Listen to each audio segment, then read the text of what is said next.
Supermarket shelves empty of food and basic goods. Energy prices becoming unaffordable. Inflation and interest rates going through the roof.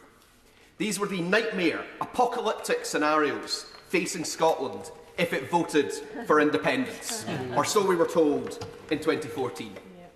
Voting to stay in the Union, on the other hand, would guarantee freedom of movement and access to the European single market. The powers of Scotland's Parliament would be protected and enhanced, and there was no chance that the Mayor of London, now the Right Honourable Member for Uxbridge and South Ruislip, would ever become Prime Minister. And those arguments, those promises, those vows were enough to persuade a majority of people across Scotland as a whole to say no, or at least to say not yet to independence. But now, every day in Glasgow North, people go shopping and find supermarkets short of goods. They worry about the cost of heating their homes, and they despair as their rent or their mortgage payments climb ever upwards. And access to Europe is more difficult. Tory lords openly call for devolution to be wound back, and we are all living with the consequences of a Johnson premiership. People in Scotland did not get what they voted for 9 years ago.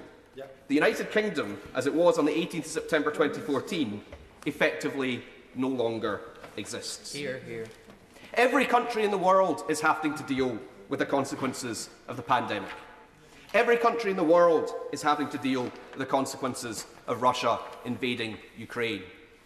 Only one country in the world is having to deal with the impact of Brexit.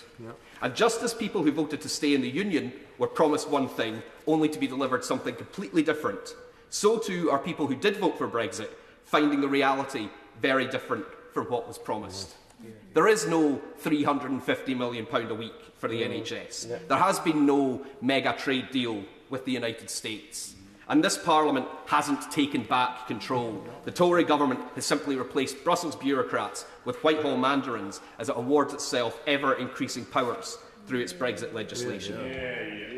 When Scotland voted not to become independent, the SNP and the Scottish Government accepted that, and we wanted to find a post-referendum settlement that could work for everyone. That's why we joined the Smith Commission. That's why SNP MPs came down to Westminster to lead, not to leave the UK. Compare that to the Conservative response to the European referendum.